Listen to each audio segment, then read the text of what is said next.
নবী 10-11 বছরের বাচ্চা, তাকিয়ে তাকিয়ে দেখছে যে আকাশে মেঘ উঠল না, কালো হয়ে আঁধার হয়ে মেঘ উঠবে তবে না বৃষ্টি হবে, হয় না।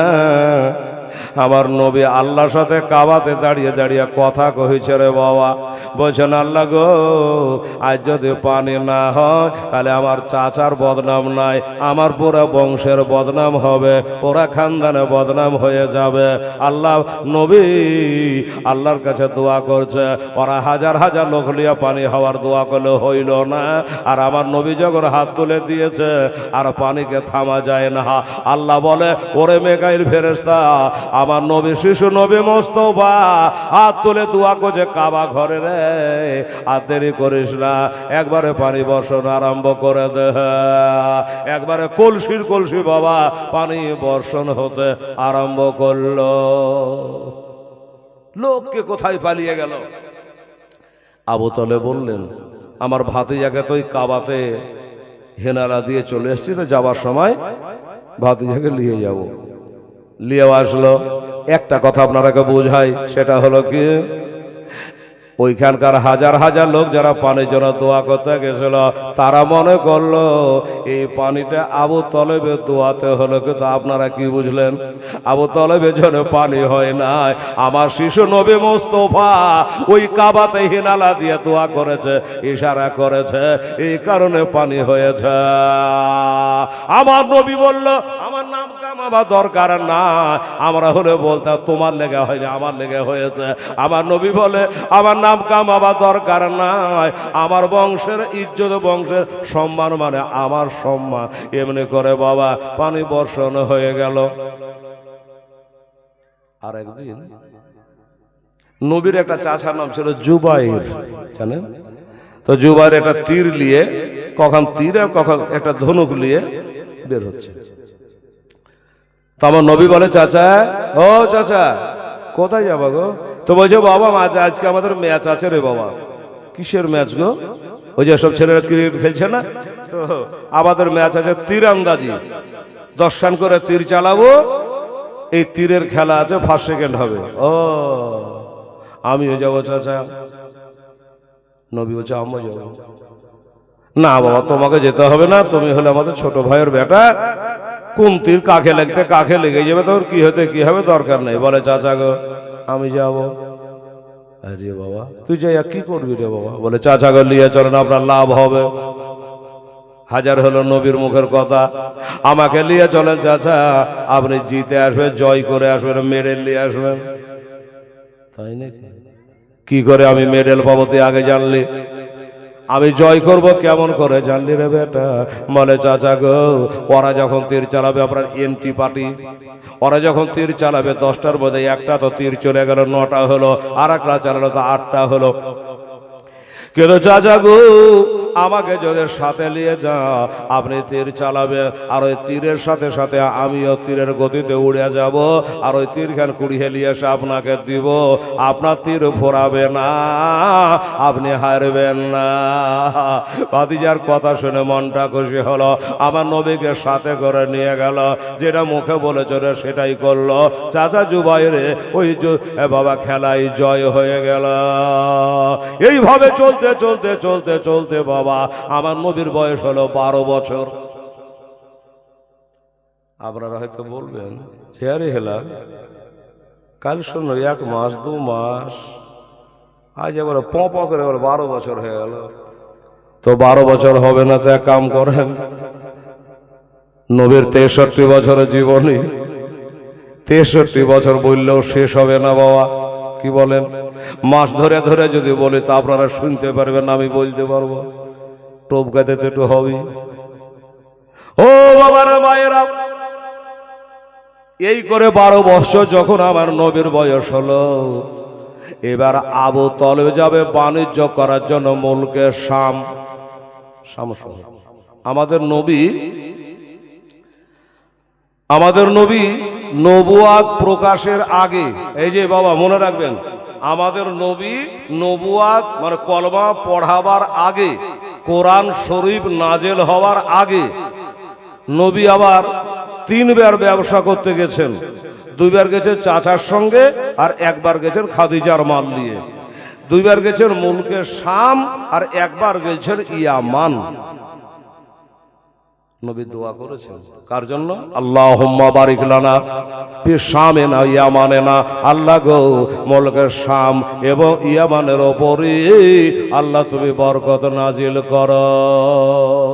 নবী দোয়া আছে। তো চাচা বাণিজ্য করতে যাবে, ব্যবসা করতে যাবে। আবু তালেব বললে আমার এতিম ভাতিজাকে কার কাছে বা রেখে যাব? 12 বছরের ভাতিজাকে সাথে করে মুলকের শামে যাচ্ছে বাণিজ্য করতে। অনেক লোকজন সাথে আছে, কাফেলা, নবী আছে, আবু তালেব আছে, আরো লোকজন আছে। শুনুন, এইভাবে যেতে যেতে যেতে অনেক দূর চলে গেছে। যাওয়ার পরে কাফেলার লোক বলল, হে আবু তালেব, আমরা আর চলতে পারি না, এখানে একটু বসবো, আরাম বিরাম করব, তারপরে আমরা আবার আগে বাড়ব। আমরা হাটে বাজারে গেলে কোথাও বসে একটু আরাম করে 2 কাপ চা খাই, গল্প করি, শরীরটা হালকা হয়, আবার চলি। তো বলে এখানে বসবো তারপরে যাব। আবু তালেব বলল, ভাত ছাড়া ভালো, স্বাদ ছাড়া ভালো নয়। কাফেলার লোকেরা যখন আরাম করে, বাবা আমার নবী পাক সাহেবে লাউলা এবং আবু তালেব তাদের সঙ্গে বাবা আরাম করতেছে। মা বোনেরা গো, ও মা, একটু দূরে একটা রাহিব, একটা খ্রিস্টানের গির্জা রয়েছে। ওই গির্জার একটা মালিক দেখে ফেলেছে, ওই যে দলটা রয়েছে, ওই দল কে আছিস রে? ওই দলটাকে আমার এখানে জিয়াফত করে আয়, ওরাকে বলে যা আপনারা আরাম বিরাম করে ওই যে গির্জাটা দেখতে পাচ্ছে, ওইখানে 2টা খাওয়া পিয়া করে যাবেন। একজনা গিয়ে বলল, দাদা আপনাদের বাড়ি কোথায় জানি না, জানার দরকার নেই, ওই যে গির্জাটা দেখতে পাচ্ছেন, আপনারা একটু আরাম বিরাম করে, ওদিকে আমাদের উঁট জবাই হয়ে গেছে, খানা পানি হচ্ছে, আপনারা যতই লোক থাকেন না কেন যাওয়ার সময় 2টো খাওয়া দাওয়া করে এখান থেকে যাবেন। ঠিক আছে। এরা ভাবলো যে আমাদের হোটেল খরচাটাও বেঁচে গেল। হ্যাঁ হ্যাঁ, যখন দাওয়াত দিচ্ছি তো যেতেই হবে। গেলেন। আমার নবী পাক, বাবা গো, আমার নবীকে রাহেবটা, ওই পাদরিটা নিজের পাঁজরে বসিয়েছে, সবকে খাওয়া দাওয়া করানো হলো। এবার সবকে খাওয়া দাওয়া করায়া এবার একটা কথা বলছে, আমার নবীর গায়ে হাত বোলাইয়া ওই পাদরি খ্রিস্টান বলছে, ও বাবা, এই ছেলেটার ওয়ারিশ কে আছে, মালিক কে আছে? আবু তালেব বলল, কেন? এই ছেলেটার ওয়ারিশ বর্তমানে হলো আমি। ওর বাবা নাই, ওর মা নাই, দাদা নাই, দাদি নাই, নানা নাই, নানি নাই, বর্তমানে আমি তার চাচা আবু তালেব রয়েছি। আমার আব্বাজান বলে গেছে যে আমি মারা যাব, ওরে বেটা সাথে ভাতে রাতে দিনে একের সাথে করে থাকে, তাই ভাতিজাকে কার কাছে রেখে আসবো? তাই এতিম ভাতিজাকে আমি সাথে করে এনেছি। বলো শোনো আবু তালেব, তাহলে আপনার এটা ভাতিজা বলা হয়, এনাকে নিয়ে কোথায় যাবার এরেদা আছে? বলে মুলকের শাম শহর যাব বাণিজ্য করতে। বলল না, এই আবু তালেব শোনো, এই ছেলেকে নিয়ে মুলকের শামে বাণিজ্যে যেও না। কেন? এই জন্য, যদি তোমার ভাতিজাকে মুলকের শামে নিয়ে যাও, তাহলে এই ভাতিজাকে জিন্দে ঘুরিয়ে আনতে পারবা না। কেননা আবু তালেব রে, এটা তোমার ভাতিজা ঠিক আছে, কিন্তু জেনে রাখো, মনে রাখো, ইনি হলো আল্লাহর নবী, শেষ জামানার নবী। আর মুলকের শামে হলো ইহুদিদের বাস। তোমার ভাতিজার দুশ্মন হলো ইহুদি খ্রিস্টানেরা। ওই ইহুদিরা তোমার ভাতিজাকে যদি পায়, তোমার বুক খালি করে দেবে, তাকে মার্ডার করে দেবে, কতল করে দেবে। ওই জন্য বলছে, এনাকে নিয়ে মুলকের সামনে যায় না। আবু তালেব বলল, যদি আমার ভাতিজার কিছু হয়ে যায়, আমার আব্বা কবরে কষ্ট পাবে, দরকার নেই। ওখানে গেলে হয়তো একটু বেশি লাভ লাভা হতো, দরকার হলে লাভ দুটা কম হোক তাও ভালো, ওই মুলকের সামনে যাব না, মেলা শহর আছে চলে যাব। তো বুসরা শহরে গিয়ে কিনে বেচা করলেন। বুসরা শহরে কিনা বেচা ব্যবসা করে আমাদের নবী তার চাচার সঙ্গে ঘুরে বাড়ি আসলেন। এখন প্রশ্ন হলো একটা, জিজ্ঞাসা করলে, হ্যাঁ গো আমার এ ভাতিজা আখেরি নবী আপনি কি করে জানতে পারলেন, বুঝতে পারলেন? বলে আমি লক্ষ্য করেছি তোমার ভাতিজা যখন জমিন দিয়ে চলে, যেই গাছের তলা দিয়ে চলে, ওই গাছের লতা পাতা যেন তাকে সালাম করে, পাথরে জানে তাকে সালাম করে। আমি বুঝে গেলাম ইনি হলো শেষ জামানার নবী। যাক, একবার হয়ে গেল, ব্যবসা হয়ে গেল।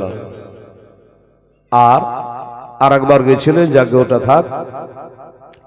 এই করতে করতে বাবা আমার নবীর বয়স হলো 25 বছর।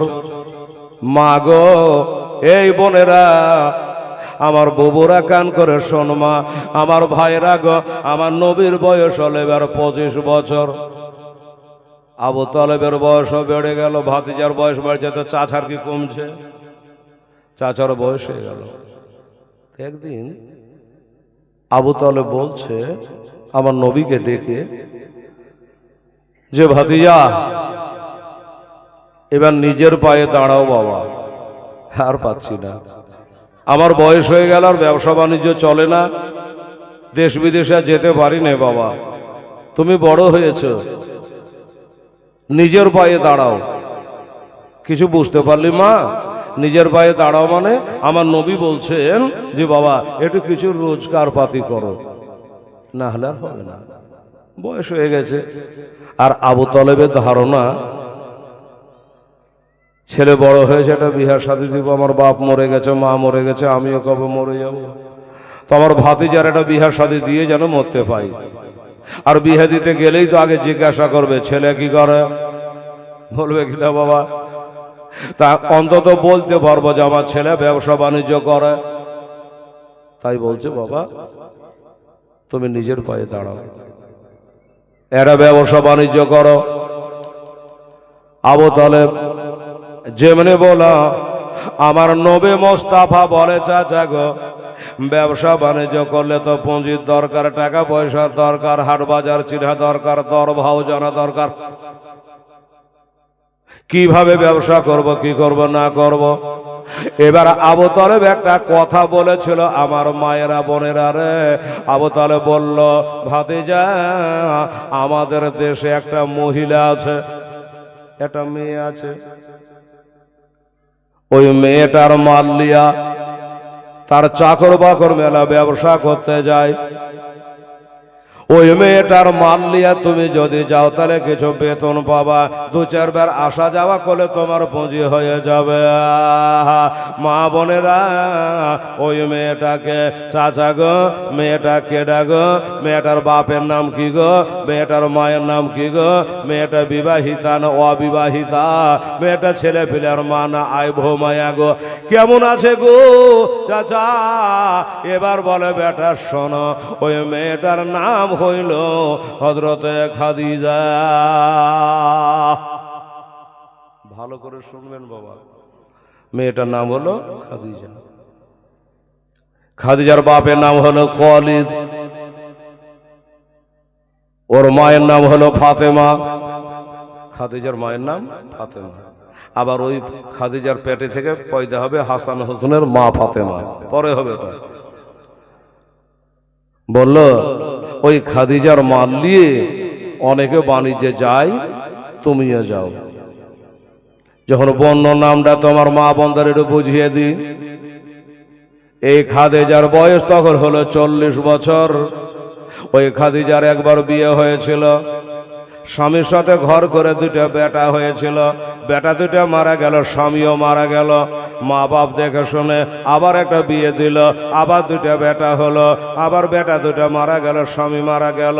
কপালে স্বামী সহিল না। তুই স্বামীর সাথে বাবা 4টা সন্তান মারা গেল, 2টা স্বামী মারা গেল। তারপরেও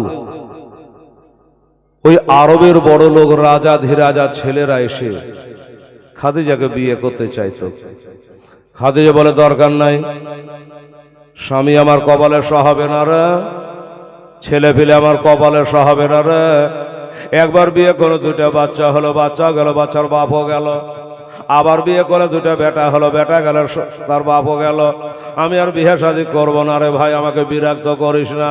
ও মা বোনেরা, এবার ওই বেটির চিন্তায় চিন্তিত হইয়া আর সময়ও ছিল না, তার বাবাও মারা গেল, মাও মারা গেল। এবার হযরতে খাদিজা সমস্ত জমি জায়গা, বাগ বাগিচা, সোনা দানা, হীরা মনে মুক্তা, ব্যবসা বাণিজ্য, ওর ঘোড়া, হাতি লস্কর যা ছিল সবকিছুর বাবারে আমার খাদিজা মালিক হয়ে গেল। সবকিছুর মালিক খাদিজা হয়ে গেল। এখন খাদিজা চিন্তা করছেন, একটা যে আমার বাপও চলে গেল, মা চলে গেল, স্বামীও চলে গেল, আর এত বড় ব্যবসা বাণিজ্য আমি বেটি ছেলে একটা, আর দেশ বিদেশে চাকর বাকর দিয়ে কাম করা কেমন জানেন তো বাবা? হ্যাঁ, নিজে জমি চাষ করার ভাগ দিয়া করা কেমন? তো খাদিজা চিন্তা করছে যে আল্লাহ, এই মক্কা শহরে যদি একটা ভালো ছেলে পেতাম, বেতন ডবল দিতাম, কিন্তু একটা সত্যবাদী ছেলে পেলে ভালো হতো, তাহলে আমার মালগুলা দেখভাল করে সাথে করে নিয়ে যেত, নিয়ে আসতো। তো খাদিজার একটা বাঁধি আছে, ওই বাঁধিটার নাম হলো নাফিসা। খাদিজার বাঁধিটার নাম হলো নাফিসা, পুতিনের নাম রেখেছি নাফিসা। তো অনেকে হয়তো বলে যে এটা বাঁধির নাম, বলে পাগলি রে, খাদিজার যদি বাঁধি হতে পারি তো তোর 14 পিঢ়ি উজালা হবে, কি বলে? তো নাফিসাকে ডাকছে খাদিজা, নাফিসা রে, তোর কাছে কোনো খবর আছে? কিসের খবর? বলে এত বড় মক্কা শহরে একটা ভালো ছেলে, সত্যবাদী ছেলে, যে একটাও মিথ্যা কথা বলে না, ধোকা দেয় না, চালাকি করে না, এরকম একটা ছেলের খবর আছে? নাফিসা বলল আছে। আছে? বলে হ্যাঁ, ছেলেটার মা নাই, বাবা নাই, মানে আমাদের নবীর কথা বলছে। মক্কাতে একটা ছেলে আছে, ওর মা নাই, বাবা নাই, দাদা নাই, দাদি নাই, নানা নানি কেহ নাই। বর্তমানে তার চাচা চাচিদের কাছে ফুফু ফুফাতো ভাইদেরকে নিয়ে চলে। এরকম একটা ছেলে আছে যার নাম হলো মুহাম্মদ সাল্লাল্লাহু আলাইহি ওয়াসাল্লাম। গোটা মক্কাবাসী ছোট বড় সবাই তাকে আল আমিন বলে ডাকে। মক্কার লোক তাকে আল আমিন বলে ডাকে, সত্যবাদী বলে ডাকে, তাই না? এরকম ছেলের তো আমি খবর করছি। আবু তালেব বলছে ভাতিজা নিজের পায়ে দাঁড়া, রোজগার করো। নবী বলে চাচা গো, খাদিজার মাল নিয়ে না হয় বাণিজ্য করতে যাবো, কিন্তু আমি কেমন করে খাদিজাকে গিয়ে বলবো আমাকে লিবে গো, বেতন যা দিবে দিবে লিবে গো, আমি এটা বলবো কেমন করে? আমার মুখ দিয়ে বেরায় না। আমার আল্লাহ বলে নবী গো, আমি আপনার শান-ও-মানকে বাড়িয়ে দিয়েছি। কোরআন বলে ওয়ারাফা'না লাকা যিকরাক, নবী তোমার শান ও শাওকতকে আমি আল্লাহ বড় করে দিয়েছে, আপনাকে কারো কাছে ছোট হইতে হইবে না, আপনাকে ছোট হতে হবে না, আপনাকে খুঁজতে হবে না। নবী গো, আপনি এক জায়গায় থাকেন, আপনাকেই খোঁজ করে বাহির করে নেবে। দেখেন তাই হলো। নাফিসা বলল ঠিক আছে, খবর দি। এবার খবর দেওয়া হলো আবু তালেবের ভাতিজা মানে আমাদের নবীকে, আর বলা হলো গো আল আমিন, আমার মাল লয়া আমার লোকজনের সাথে গিয়ে যদি ব্যবসায়ী যাও, তাহলে যারাকে অন্যরাকে যা বেতন দিচ্ছে তার থেকে তোমাকে ডবল বেতন দিব। এই জন্য ইন্নাকালা খোলকিন আযীম, তুমি যে অতি সত্যবাদী, তুমি যে উত্তম ব্যবহারের মালিক, তোমাকে বেতন ডবল দেব। নবী রাজি হয়ে গেল। আমার চাচাও বলছে ঠিক আছে আমি যাব। এবার ডবল বেতনে আমার নবী আগে চাচার সাথে বাণিজ্যে গেছিল, এবার মা খাদিজার মাল নিয়ে ব্যবসায় যাচ্ছে। তা খাদিজার একটা পুরাতন গোলাম ছিল মেয়াসারা তার নাম। তো মেয়াসারাকে বলে দিলে যে শুনরে, এই একটা সত্যবাদী ছেলে, সম্ভ্রান্ত ঘরের ছেলে, রাস্তা পথে চলবি, কোনো কাজের হুকুম করবি না, অর্ডার করবি না, বেয়াদবি করবি না, খুব সাবধান, আদবের সঙ্গে নিয়ে যাবি। একটা রেশমের রুমাল আমার নবীর মাথায় বেঁধে দেওয়া হলো। বাবা গো, উটের ওপর করে উটকে টেনে টেনে টেনে টেনে নিয়ে যেতে হবে। উটের পিঠে মাল চাপা আছে, ব্যবসায়ী যাচ্ছে। একটা কথা কেতাবে লেখা আছে, না বললে হলো না রে বাপ। বাবা গো, আমার নবী যখন উঠে নাকেল ধরে টেনে টেনে নিয়ে যাচ্ছে, আমার নবীর পায়ে তখন কোনো জুতা চাপল চটি ছিল না, মা নাই বাবা না। ওই অবস্থায় তাতা বালির ওপর দিয়া উটের নাকেল ধরে টেনে টেনে বাবা নিয়ে যাচ্ছে। মা খাদিজা তাকিয়ে তাকিয়ে বাবা দেখতেছে। চলে যায় চলে যায়, অনেক দূর চলে যাওয়ার পরে নবীর নতুন যাচ্ছে, তার মাল নিয়ে প্রথমবার যাচ্ছে। আর সাথে যারা আছে তারা অনেকবার যাওয়া আসা করেছে। ওরা যেদিকে যায় আমার নবীও যায়। এই করে যেতে যেতে যেতে বাবা একটা জায়গাতে যাওয়ার পরে আগকার লোকগুলা, পুরাতন লোকগুলা আমার নবীকে বলছে, ও গো আর চলতে পারা যায় না, আমরা একটু এখানে আরাম বিরাম করব, অন্যবারও করেছি, একটু আরাম করব, তারপরে আবার রওনা দেব। নবী বলল ঠিক আছে, আগে যান তারপরে মান। তো সবাই এক জায়গাতে বসে উটগালাকে বাঁধে দিয়ে একটা জায়গায় বসে ছায়াতে আরাম করছে। আমার নবী ওদের সঙ্গে বসলো না, ওরা এক জায়গাতে বসেছে, আর আমাদের নবী ওই দূরে একটা গাছের তলে নবী একলাই বসে আছে, একাই বসে আছেন। ওই গাছের তলায় যে নবী একলাই বসে আছে, এটা দেখলে কে? কেতাবে লিখছে নাস্তরা রাহেব, খ্রিস্টান পাদরি। ওই নাস্তরা রাহেব দেখে নিয়েছে, হায় হায় ওই গাছের তলাতে কে বসে আছে। বাবা একজনকে পাঠিয়ে বলল, ওই ওদিকে যারা বসে আছে তারাকে, আর ওই একলাই গাছের তলে বসে আছে তাকে, সবাইকে আমার এখানে দাওয়াত করে নিয়ে আয়, আমি দুটো তারাকে খাবার খাওয়াতে চাই। একজন এসে বলল, ভাই পরদেশি মুসাফির, আপনারা কোথায় যাবেন গো? তো বলছে আমরা যাব মুলকে শাম, মা খাদিজার মাল নিয়ে। আচ্ছা ঠিক আছে, যাবেন যান। ওই একের সামনে গির্জা দেখা যাচ্ছে, ওইখানে আমাদের গির্জার মালিক আমাদের নাস্তরা রাহে বলেছে, আপনারা যত লোক আছেন সকলের জিয়াফত থাকলো, আপনারা যাবার সময় জিয়াফত খাইয়ে দাওয়াত কবুল করে যাবেন। কি হলো, দাওয়াত কবুল করলেন তো? বলে হ্যাঁ। এদিকে খাওয়া দাওয়া রেডি হয়ে গেছে, দাওয়াত কবুলও হয়ে গেছে, খাওয়া দাওয়া হলো। আমার নবীর গায়ে হাত বলিয়ে ওই নাস্তরা রাহে বলছে, এ বাবা, তোমরা তো এটা দিয়ে প্রায় বাণিজ্যে যাও, কোনোদিন তোমরাকে খাওয়াইনি, আজকে খাওয়া দাওয়া করালাম এই ছেলের কারণে। সুবহানাল্লাহ, নবীর কারণে। আচ্ছা এই ছেলেটা কে? বলে এটা আমাদের নতুন জয়েন করেছে আমাদের সঙ্গে, এর বেতন ডবল, বাবা নেই মা নেই কেউ নেই, এর নাম হলো মোহাম্মদ সাল্লাল্লাহু আলাইহি ওয়াসাল্লাম। তাই উনি নতুন ঢুকেছে, মা খাদিজার মাল নিয়ে আমরা একসঙ্গে যাচ্ছি। কোথায় যাবা? মুলকে শাম। বলল না, মুলকে শামে যাওয়া তোমাদের হবে না। এর আগে অনেকবার গেছে, আমি বাধা দিইনি, তবে আজকে বাধা দিই কেন জানো? এই যে ছেলেটা নতুন তোমরা জয়েন করিয়েছো, ডবল বেতনও দিয়েছো, ঠিক আছে, কিন্তু আসলে এই ছেলেটা হলো আখেরি নবী। একবার সুবহানাল্লাহ বলেন। এটা হলো শেষ জামানার নবী। আর এই নবীকে নিয়ে যদি যাও তো মুলকের শামের লোক কচু কাটা করবে, লাশ খুঁজে পাবা না, একে শহীদ করে দেবে, কতল করে দেবে। এরা তখন বলল যে আশ্চর্য খবর, এটা নবী, আপনি কি করে টের পেলেন, আপনি কি করে বুঝতে পারলেন? বলছে শোনো, এটা নবী কি করে বুঝতে পারলাম জানো? পড়তে জানো? এই দেখো ধর্মের কেতাবে লেখা আছে, আমাদের ধর্মের কেতাবে লেখা আছে, এই ছেলেটা তোমরা একদিকে বসেছিল আর এই ছেলেটা আলাদা করে একটা গাছের তলে বসেছিল বলে হ্যাঁ ছিল। কেতাবে লেখা আছে, আমাদের চোখে দেখা আছে, ওই গাছের তলে যদি কেহ গিয়া বসে সাথে সাথে রক্ত উঠে মরে যায়। কোন গাছ রে বাবা?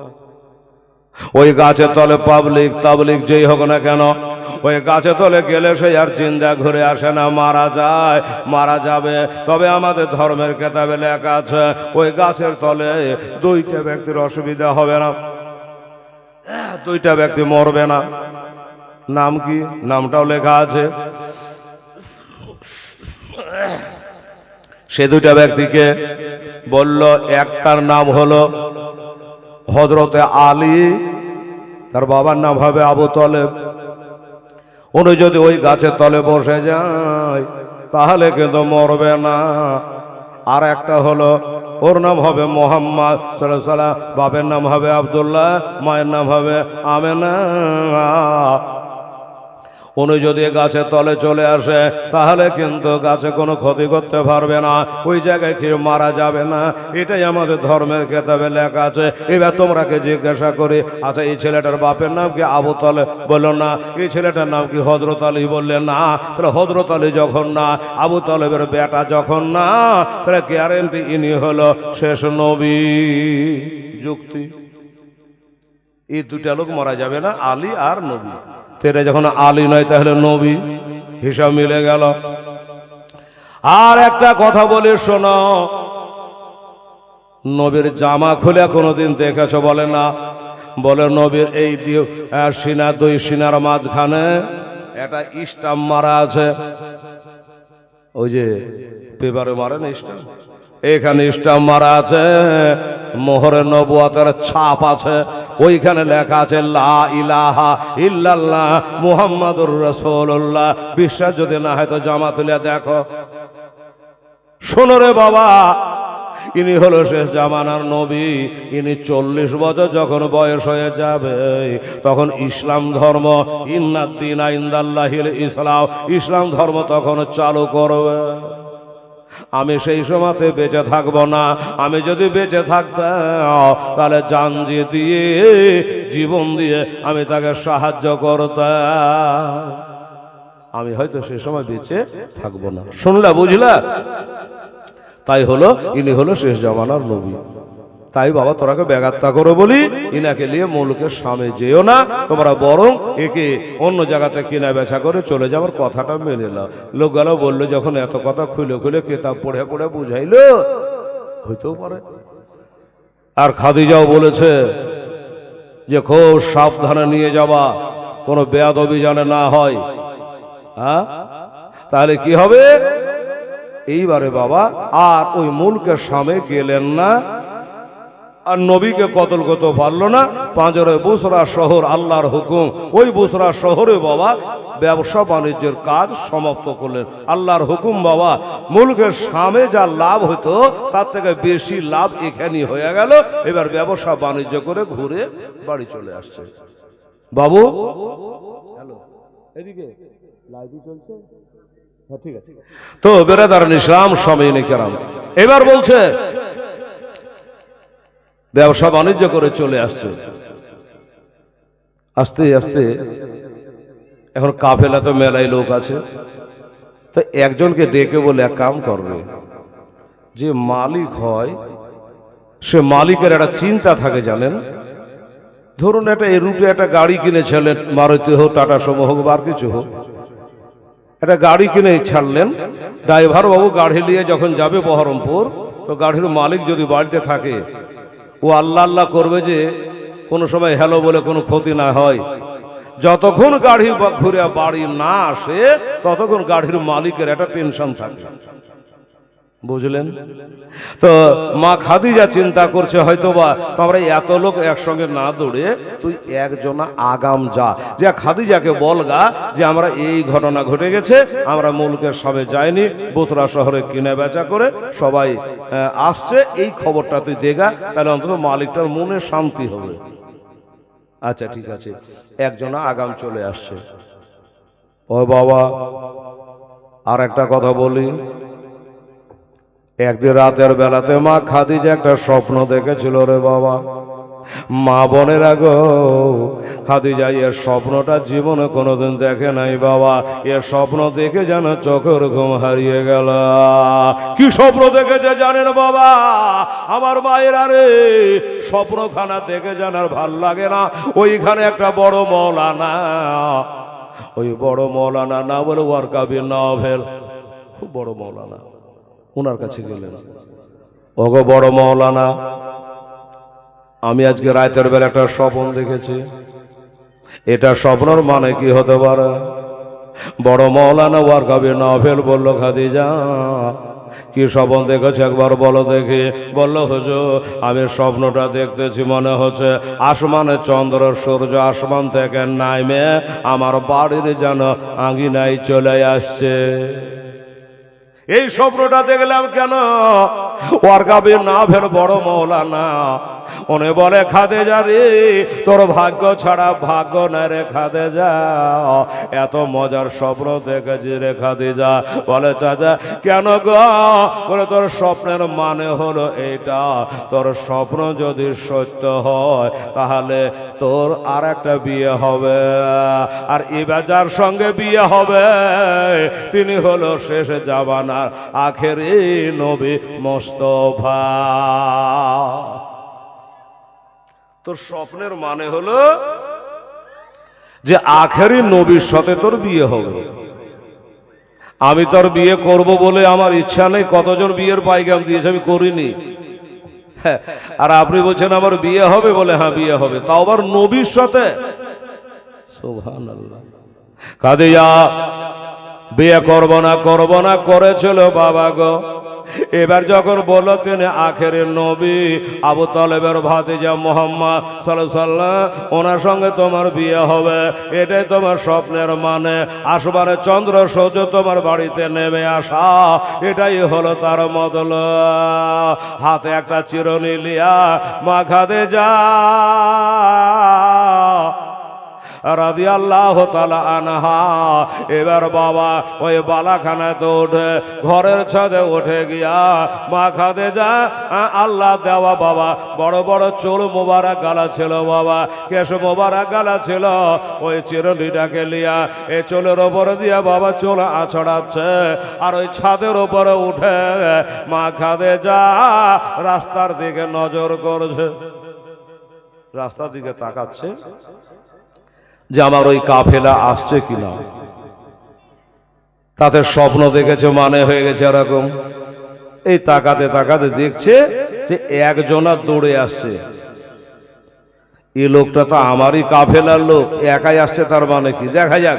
চলে আসলো। এই আর লোকজন কোথায়? তুই একা কেন? তখন বলল খাদিজা, এই ব্যাপার, আমাদের সঙ্গে ওই যে নতুন ছেলেটাকে দিয়েছেন মুহাম্মদ সাল্লাল্লাহু আলাইহি ওয়াসাল্লামকে, উনি নাকি আখেরি জামানার নবী। একজন রাহেব আমরাকে বিনা পয়সা পেট ভরে খানা খাইয়েছে এবং উনি কিতাব খুলে পড়ে দেখিয়েছে ইনি হলো শেষ জামানার নবী। আর উনি বলল ইনাকে নিয়ে যদি মুলকে শাম যাও তাহলে তোমরা ঘুরিয়ে আনতে পারবো না, তাকে শহীদ করে দেবে, কতল করে দেবে। তাই আমরা অত দূরে যাইনি। বুসরা শহরে কিনা বেচা করে সমস্ত কাফেলার লোক আসতেছে, আল্লাহ দিলে অন্য অন্য বার থেকে এবার লাভ লাফাও আল্লাহ খুব দিয়েছে। এই খবরটা দেওয়ার জন্য আমি একাই আগাম আপনার কাছে চলে এসেছি। খাদিজা বলল, এদিকে স্বপ্নে দেখলাম ইনি আখেরি নবী, আর এরাও শুনে আসলো আখেরি নবী, কথায় কথায় মেল হয়ে গেল। বাবা গো, এবার খাদিজা ছাদের উপর উঠে বাবা তাকিয়ে তাকিয়ে দেখতেছে একটা কাফেলা চলে আসতেছে। আমার নবী মুস্তাফা, আমার মা বোনেরা কান করে শুন মা, আমার কাফেলাটা চলে আসছে মা, ওই দলে কিন্তু আমার নবীও রয়েছে। এবার নবী যখন চলে, এত রোদ্রের পোকার আর বলা যাবে না, এত রোদ্রে তা আমার নবী নবীকে জানে রোদ না লাগে, তাই একটা সাদা রঙের আভা আমার নবীর মাথার উপরে ছায়া করে করে আমার নবী যখন চলে ওই মাথার উপরে আভাটাও জানে হাঁটে, আর আমার নবীকে ছায়া করে করে আনতেছে। মেঘে নবীকে ছায়া করে করে নিয়ে আসছে। চলে আসলো খাদিজা, এলাও তোমার মালপাতি সব বুঝে লাও, আমার বেতন দাও। গায়ের ঘাম শুকাবার আগেই বলে না যে আবার বেতন দিয়ে দাও, তোমার মাল সব বুঝে লাও, এ লাভ হয়েছে, এটা হয়েছে, ওটা যত কথা বলে দিল। সমস্ত মাল পাতির হিসাব লিকার মা খাদিজাকে বুঝিয়ে দিয়ে বলে তো এবার আমার বেতনটা দাও, বাড়ি যাবো। খাদিজা বেতনও ডবল দিল, কথা ছিল ডবল দেওয়ার, ডবল দিয়ে দিয়েছে। বাবা নবী বাড়ি যাবে, খাদিজা বলছে না গো হেঁটে হেঁটে বাড়ি যাবেন, এটা হয়? আপনার ব্যবহারে আমি খুশি হয়েছে, আপনার প্রেমে আমি পাগল হয়েছে। এই যে যে উটটা নিয়ে আপনি বাণিজ্যে গেছিলেন, ব্যবসায় গেছিলেন, বেতন তো আপনাকে ডবল দেওয়ার কথা দিয়ে দিলাম, এ উটটাও আপনাকে আমি আপনার ব্যবহার দেখে আমি দিয়ে দিলাম। ইন্নাকালা কলুকের আদে, আমার নবীর ব্যবহার দেখে বাবা মা খাদিজা বেতনও দিল আর উটটাও দিল। এবার নবী বাড়ি যাবে। যখন নবী বাড়ি যাবে বাবা খাদিজাতুল কুবরা রাদিয়াল্লাহু তাআলা আনহা এবার একটা কথা বলল, ওগো আল আমিন, আমাকে যদি অভয় দাও, বলার শক্তি দাও, তবে একটা কথা বলবো। বলল কি? খাদিজা আমার নবীকে ডাইরেক্ট বলে দিল, ওগো মুহাম্মদ, আমি তোমাকে ভালোবেসে ফেলেছে, আমি তোমাকে বিয়ে করতে চাই, আমি তোমাকে বিয়ে করতে চাই, মনে প্রাণে ভালোবেসেছি তোমার ব্যবহার দেখে। আমার নবী বলে, খাদিজা গো, আমার বাড়ি নাই, গাড়ি নাই, এয়ার কন্ডিশন কামরা নাই, চাকর নাই, বাকর নাই, আর তুমি আমাকে বিয়ে করবা কি দেখে? বলে তোমার টাকা নাই, পয়সা নাই, হ্যাঁ কিছু নাই, দেরহাম নাই, দেনার নাই, এগুলা যে সবই আমার আছে, কেবল নাই একটা মাথার ছাতা। আমার বাবা নাই, মা নাই, আমার স্বামী নাই, আমার গার্জেন কেহ নাই, আমার সব কিছু আছে গো, বলুন আপনি আমাকে বিয়ে করবেন কি না? তখন খাদিজার বয়স হলো 40 বছর। খাদিজার বয়স 40 বছর, আর আমার নবীর বয়স হলো মাত্র 25 বছর, টকবগিয়া যুবক। তো নবী বললেন, খাদিজা শোনো, আমার বাবা মা নাই, ঠিক আছে, তুমি আমাকে বিয়ে করতে চাইলা, নিজের মুখে বললা, কিন্তু আমি তোমাকে এখন কথা দিতে পারছি না। কেন? বলে আমার চাচা আবু তালেব আছে, তুমি যদি সত্যি ভালোবেসে থাকো আমাকে বিয়ে করো, তাহলে আমার চাচা আবু তালেবকে বলতে হবে, আমার আবু চাচা, আমার মাথা চাচা এখন বর্তমানে আবু তালেব, ওনার কাছে খবর করতে হবে, আমি বিয়ের কথা দিতে পারবো না। চললাম। এই কথা বলে নবীজি বেতন নিয়ে ওই উঠে করে বাবা বাড়ির দিকে চলে যাচ্ছে। একটা কথা বলে মা বোনেরা গো, আর একটু হলে আবু তালেবের বাড়ি, আমার নবী নিজের বাড়ি ঢুকে যাবে বাবা। ওই বেতনের টাকাগুলো আমার নবী পকেট থেকে বাবা হাত ভরে বার করছে, একবার করে দেখছে, চোখ দিয়ে ঝরঝর করে পানি ঝরছে, আবার টাকাটা পকেটে ভরে দিচ্ছে, চোখের পানি মুছে ফেলছে, আবার কি যে মনে হচ্ছে জানি না, আমার নবী আবার পকেটে হাত ভরে টাকাগুলাকে বার করছে, আর একটু করে দেখছে আর কাঁদছে। কেন কাঁদছে জানেন? বলে দিই আপনারাকে, মা বোনেরা রে, এই টাকাগুলা দেখছেন, নবী কাঁদছেন কেন জানেন? আমার নবী বলে, আল্লাহ গো, আমি জীবনে আজকে প্রথম রোজগারটা করেছে, আমার জীবনে প্রথম রোজগারের টাকা গো আল্লাহ। আমার মা দুনিয়াতে নাই, আমার বাপ দুনিয়াতে নাই, আর যদি আমার মা বেঁচে থাকতো, আমার জীবনে প্রথম রোজগার করার টাকাটা আমি মার হাতে দিতাম। মা আমার গায়ে হাত বোলাতো, কত দোয়া করতো। আমার বাপ যদি বেঁচে থাকতো, আমার জীবনে প্রথম রোজগার করার ডবল বেতনের টাকা আমার বাপকে দিতাম, বাপ আমার কত খুশি হতো। কিন্তু আল্লাহ গো, আমার বাবা নাই, মা নাই, আমার জীবনে এই কষ্ট করার টাকাগুলা আমার বাবা আমার হাতে আমি দিতে পারলাম না। এই কথাটা আমার নবীর মনে গাইছে। তাই নবী টাকাগুলোকে দেখছেন, পকেটে ভরছেন আর কাঁদছেন, চলে যাচ্ছেন। বাড়ির কাছাকাছি হলো, নবীজি আমার চোখের পানিগুলাকে মুছে ফেলে, চাচা জানে জানতে না পারে। চোখের পানি মুছে দিয়ে বাড়ি গেল। চাচা গো, চাচা গো, এই দেখেন কতটি টাকা রোজগার করেছে। টাকাগুলা ঝনঝন করে চাচার কাছে ঢেলে দিল। চাচা টাকাগুলা দেখছে, মনে মনে ভাবছে, আল্লাহ এই তোমার ভাতিজা লাইনে দাঁড়িয়ে গেছে, রোজগার করার রাস্তা জেনে গেছে, এবার একটা ভালো মেয়ে দেখে আমার ভাতিজার বিয়ে দিতে হবে। কিন্তু আমার নবী কিন্তু এই কথাটা বলছেন না, চাচা ওই খাদিজা কিন্তু আমাকে ডাইরেক্ট বিবাহের প্রস্তাব দিয়েছে। এ কথা কি আর চাচাকে বলা যায়? আপনি জানতে পারবেন, এটা কিন্তু বললেন না। এবার হযরতে খাদিজা ওই যে বাড়ির বাঁধি নাফিসা বলছিলাম না, ওই নাফিসাকে বলছে, নাফিসা রে, আমার তো জীবনে মেলা কাম করে দিয়েছিস, তুই একটা কাজ করে দিত। বললো কি কাজ বলুন? বলল একটু আবু তালেবের কাছে যেত, যে তুই বলগা তো ওনার ভাতিজা মোহাম্মদ সাল্লাল্লাহু আলাইহি ওয়াসাল্লামের সাথে আমার বিয়ে দেবে কিনা, এটা জেনে চলে। নাফিসা বলছেন, জোড়হাত, আমাকে মাফ করেন, আমি এটা পারবো না। কেন পারবি না? হিংসা হয়েছে? বলে না। কেন পারবি না? বলে কি করে পারবো, একটা সামঞ্জস্য বলে জিনিস আছে। আপনার বয়স হলো 40 বছর, আর আপনি যাকে বিয়ে করতে চাইছেন তার বয়স হলো মাত্র 1.5 মানে 25 বছর। হ্যাঁ, আমি যে যদি বলি, তাছাড়া আর একটা কথা, আপনার একবার 2বার বিয়ে হয়েছিল, 4টা সন্তান হয়েছিল, আর আপনি যাকে বিয়ে করে সেটা আইব ছেলে। আমি যাব, আর যখন জানতে পারবে তো আমাকে আবু তালেব হয়তো বাঁধবে, ছাড়বে না। বিহা লাগা জায়গা বসলে আমার ভাতিজার চেহারা দেখে আসমানে চাঁদ লজ্জা পায়।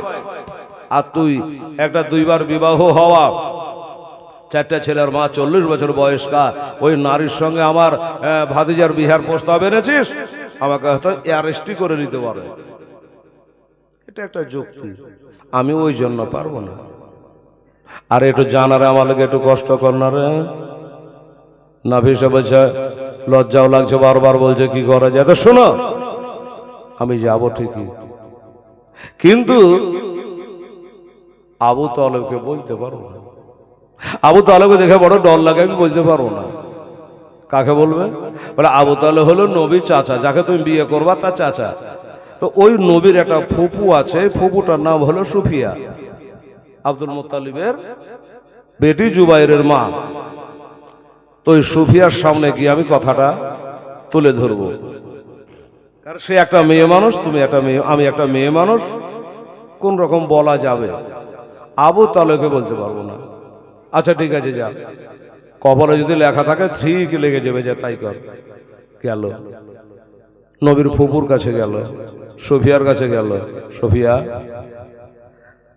তোমাদের এটা ভাতিজা আছে আল আমিন বলে সবাই ডাকে, সত্যবাদী বলে ডাকে, তার তো বয়স মোটামুটি ভালোই হয়েছে, বিয়ের উপযুক্ত হয়ে গেছে, 25 বছর হয়ে গেছে। তো তোমার ওই ভাতিজাটার বিয়ে শাদী দিবা না? তো বলছে, দেখ বিয়ে দিব, কিন্তু আমার ভাইদের দায়িত্ব আছে। তো হ্যাঁ রে, মেয়ে কে রে?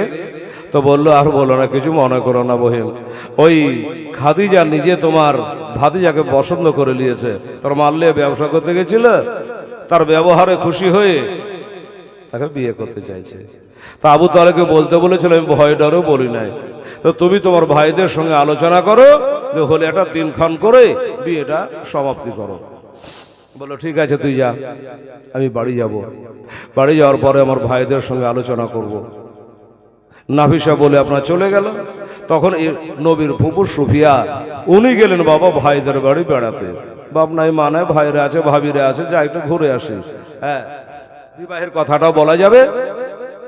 আসলো বোনকে নিয়ে চার ভাইরা সব বসলো, কথাবার্তা হলো, ভাই বহিন মিলে চলে যে, হ্যাঁ গো আমাদের এতিম ভাতিজাটা বড় হয়েছে, একটা বিয়া শাদী তো দেওয়া দরকার। তো বলে, দেখ না রে বহিন, একটা ভালো মেয়ে দেখ না, আমরাই তাদের বাপ মা বিয়ে শাদী দিতে হবে। তখন নাফিসা একে বলে, সুফিয়া বলে বললো, ভাই একটা মেয়ের খবর আছে। হ্যাঁ, একটা মেয়ের খবর আছে, সেই খবরটা দেওয়ার জন্য আমি এসেছি। কি খবর? মেয়েটাকে বাবা গো, বলে ওই মেয়েটা হলো হযরতে খাদিজাতুল কুবরা রাদিয়াল্লাহু তাআলা আনহা। সর্বনা মেয়েটার বয়স 40 বছর হতে পারে, কিন্তু মেয়েটা টাকা পয়সা জমি জায়গা বাগ বাগিচা কোনো জিনিসের কমে নাই। ওই নাফিসা আমাকে বলে গেছে, আপনাদের বলার জন্য আসতে পারে নাই, আমাকে বলেছে। তাই ভাইয়েরা তোমরা মনস্থ করো, তোমরা যুক্তি করো। ভাইরা বসে যুক্তি করে নিল। ভাইরা বসে যুক্তি করলো যে তাই তো রে, এমন বউ পাওয়া যাবে না, বয়সটা একটু বেশি। কিন্তু একটা কথা বলি দাদা, এ মা সোনারা, মা খাদিজার বয়স 40 হতে পারে, 4টা ছেলের মা হতে পারে, 2টা স্বামী হারা বিধবা হতে পারে। আল্লাহর কসম, যারা জানতো তারাই জানতো, কিন্তু যারা জানতো না একবার নতুন দেখতো তো মনে হতো আল্লাহ আল্লাহ, এত সুন্দর করে হাতের পায়ে চেহারার গঠন করে আমার আল্লাহ সৃষ্টি করেছেন মা খাদিজাকে। মনে হচ্ছে, দেখে মনে হতো একটা 16 বছরের অবিবাহিতা ফুটফুটে একটা যুবতী। সুবহানাল্লাহ, এত সুন্দর করে আল্লাহ তাআলা হ্যাঁ খাদিজাতুল কুবরাকে বানিয়েছে বাবা। তো বলে যাক একটু বয়সের দিকে দেখে লাভ নাই। চাচারা রাজি হয়ে গেল। এবার চাচাকে রাজি হয়ে গিয়ে উভয় পক্ষ একটা কথাবার্তা করে একটা দিনক্ষণ করে আমার মা খাদিজাতুল কুবরা রাদিয়াল্লাহু তাআলা আনহার 40 বছর বয়সে, আমার নবীর 25 বছর বয়সে এবার বিবাহের আয়োজন হলো। বলবেন হেলাল, বিয়ে তো হলো, বিয়েটার খুতবাকে বললো। আচ্ছা একটা কথা বলি, এই বাবা, বিয়ে তে মেয়েদের তরফ থেকে একজন উকিল লাগে, লাগে না বাবা? উকিল বাবা, একজন উকিল লাগে। ছেলের তরফ থেকে 2টো সাক্ষী লাগে। তো ছেলের তরফ থেকে আমার নবী চাচা আমির হামজা আর জনাব আবু তালেব সাক্ষী হয়ে গেল। আর মা খাদিজার বাবা তো নেই, তার চাচা উমার বলে একটা চাচা ছিল, তিনি উকালাতি করলো। 400 মিসকার চাঁদি মোহরানা বেঁধে হযরত ইব্রাহিম আলাইহিস সালামের দিনের উপরে, দিনে হানিফের উপরে বাবা তাদের বিবাহ সমাপ্ত করা হলো। একবার বলুন আলহামদুলিল্লাহ। এবার প্রথম বিয়ে হলো বাবা। যখন বিয়ে হয়ে গেল, এলাকা সবাই খবর হয়ে গেল যে আজকে খাদিজা বিয়ে করব না করব না, করতে করতে করতে করতে বিয়ে করলো। এমন জায়গায় বিয়ে করলো যার বাড়ি নাই, যার গাড়ি নাই, যার টাকা নাই, যার পয়সা নাই, কিছু নাই। এই বলে বাবা সবাই ঠাট্টা বিদ্রুপ করতে লাগলো। কে কি করছে দেখার আবার নাই। খাদিজা সব কিছু আমার নবীকে সঁপে দিয়েছিল। আমার নবী বলে, খাদিজা রে, তোমার টাকা পয়সা যা কিছু আছে সব আমার পায়ের তলে জমা করে দিতে হবে, আমি যা খুশি করব। খাদিজা বলে, স্বামী গো, আমার টাকা পয়সা শুধু নয়, আমার জীবন জৈবন আমি সব আপনাকে আজ সঁপে দিলাম, সব আপনাকে দিলাম, আমার বলতে থাকলো না। এবার আমার নবী মা খাদিজার যত মাল, ওই মালগুলাকে নিয়ে বাবা এবার 2 হাতে তিনি বাবা দান করতে লাগলো। আর কোরআনে বলেছে, লান তানালুল বিররা হাত্তা তুনফিকু মিম্মা তুহিব্বুন, তোমরা যেটা দিবা এটা জানে মহব্বতের বস্তু হয়।